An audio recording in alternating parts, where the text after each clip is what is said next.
Towson University Tigers open up their CAA schedule this Saturday. The Tiger Football Report starts now.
For an athlete, there's nothing scarier than a torn ACL.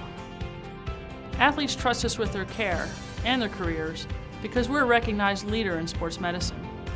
Get back to your active life sooner with MedStar Sports Medicine. Wildcats ice cream plant is based in Sunbury, Pennsylvania, and it's locally owned and operated. We've been making our ice cream for nearly 50 years. We create roughly 70 flavors of ice cream right now.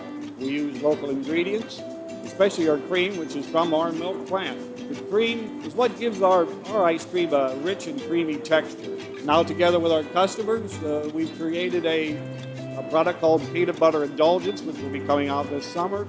It's a peanut butter ice cream with sea salt caramel swirl, chocolate-covered pretzel. How could you go wrong with that? Personally, I love our ice cream. If you come to our house at any given time, you'll find at least 5 packets of ice cream in our freezer. Our kids grew up eating Wise quality ice cream, and now we get to treat our grandchildren to it. It's been a pleasure for me to be tasting ice cream for over 40 years for Wise Markets, and I'm loving every minute of it.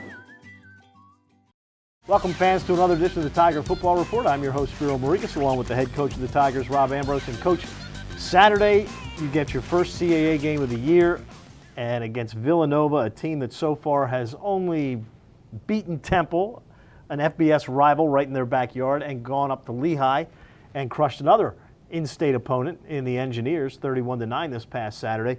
First thing that stands out when you look at the Villanova team is, first, Zach Bednarczyk, a quarterback that played well, then got injured last year, is back. He's doing well. 6 touchdowns, 2 interceptions, averaging 220 yards a game. But it doesn't stop there. They've got Aaron Forbes and Jalen Jackson. They both average about 6 yards a carry rushing the football. And then they've got a couple of guys in Ryan Bell and Jarrett McClinton who are averaging about 150 yards receiving. Sir, this is a well-oiled offense. You didn't talk about how large and experienced their offensive line is. Shame on you.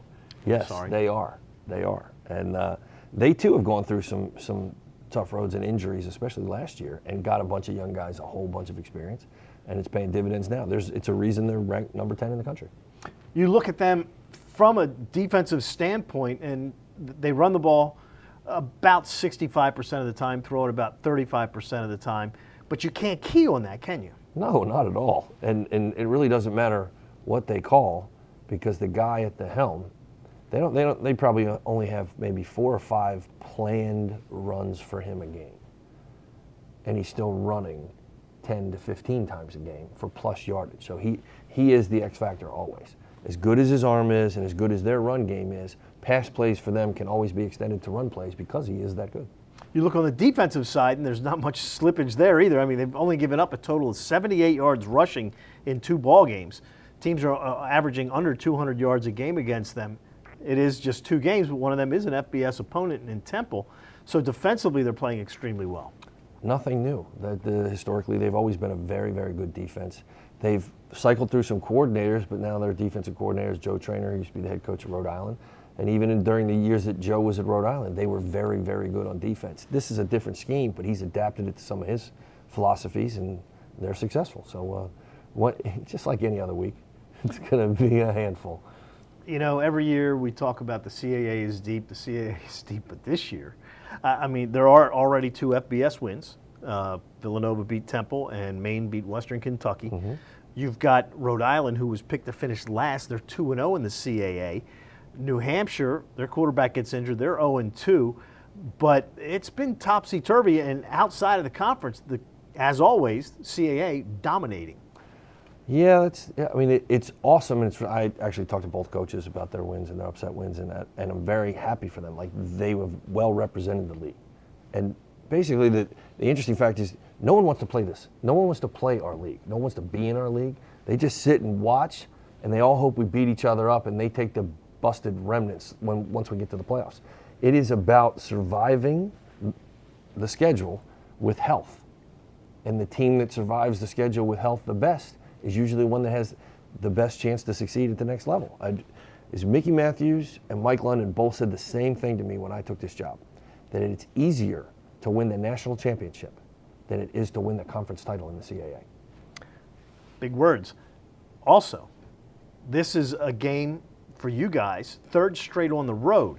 That's also very difficult. How is the team holding up through the first 2 weeks? Not bad. Not bad at all. And in truth, it's not a point of focus for us. It's really not. It's kind of about how we go about our business, that we're just grateful we get to play football.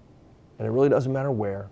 Yes, we would like to play in front of our fans, but, we went to Morgan, and that was pretty cool. We had a decent showing, a really impressive showing, and a lot of students. So, and Philadelphia's not that far away, and I've got some whispers that people are thinking about making the trek up there. But we're just going to play football 6 seconds at a time until they tell us we can't play anymore. Where we play, it doesn't really matter. You also have a bye week following this week. Mm-hmm. Are you happy where the bye week comes this season? Would you prefer it a little later in the year? Health-wise, you prefer it a little later, but the team that we play after the bye is a triple option team. And a triple option is an entity all unto itself. And if you're not uber prepared for it, you're going to get completely run over. Now, we've started preparing for them starting in January, that during spring ball we would take practice periods and start working the triple option. We did it all through camp, and we'll bring it back again. So, yeah, I would like it a little bit later in the season. It gives you a little time to recoup, especially health-wise, but considering who we have to play, and the Citadel has been a ranked team for years now, so, yeah, it's not a bad time. That will happen on the 29th when the Tigers open up their home season. 3 straight home games, which we'll talk about next week. But your team coming in against Villanova, from an offensive standpoint, you've had 2 very successful weeks against Morgan and against Wake Forest last week. Health-wise, how is your team heading into this game against the Wildcats? Decent. Not great, but decent. We lost Luke Hamilton, who would have been the starting fullback in camp, and that was kind of a blow to schematically, because he'd really separated himself from everybody else. A couple guys here and there, maybe a couple guys we're going to get back to.